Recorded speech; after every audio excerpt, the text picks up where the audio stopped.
জনাব শেখ রফিকুল ইসলাম বাবলু, আজকের অনুষ্ঠানে প্রধান অতিথি, বাংলাদেশের এই মুহূর্তে সবচেয়ে বড় রাজনৈতিক দল বাংলাদেশ জাতীয়তাবাদী দল বিএনপি স্ট্যান্ডিং কমিটির গুরুত্বপূর্ণ সদস্য জনাব আমির খসরু মাহমুদ চৌধুরী, উপস্থিত জাতীয় নেতৃবৃন্দ, আমার প্রিয় ভাই ও বোনেরা, আসসালামু আলাইকুম।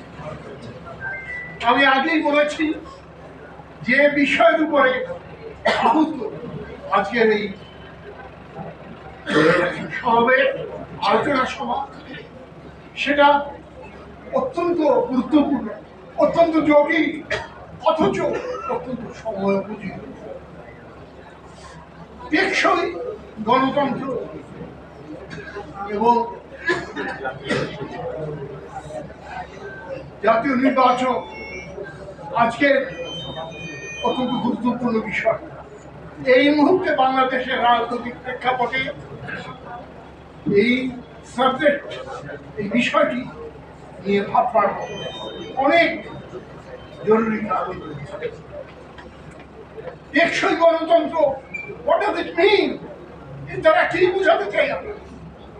যে গণতন্ত্র বাস্তবসম্মত এবং টিকে থাকার উপযোগী, যে গণতন্ত্র মানুষের গণতান্ত্রিক অধিকার দেয়, গণতান্ত্রিক সুযোগ সুবিধাকে অব্যাহত গতিতে চলার স্বাধীনতা দেয়, সেই গণতন্ত্র। আমি যদি বুঝে থাকি টেকসই গণতন্ত্র থাকি। কিন্তু বন্ধুগণ, আমার প্রশ্ন, গণতন্ত্র সার্থক হলো কি হলো না? এটা টেকসই গণতন্ত্র হলো কি হলো না? জাতীয় জীবনে কার্যকরী কোন পরিবর্তন, কোন সুফল বয়ে নিয়ে আসতে পারলো কি পারলো না, সেটা গণতন্ত্রের সংজ্ঞার উপর নির্ভর করে না। গণতন্ত্র যারা আমরা চর্চা করি, দেশের গণতান্ত্রিক মানুষ তাদের রাজনৈতিক কার্যক্রমের উপরে নির্ভর করে।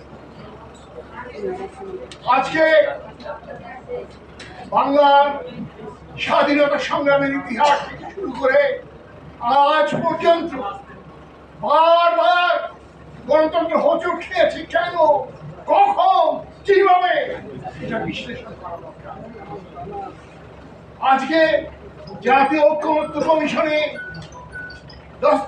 তিস্তার পর তিস্তা রেজলিউশন হয়তো আমরা করতে পারি, আমরা দলিল প্রণয়ন করতে পারি, কিন্তু কার্যক্ষেত্রে সেটা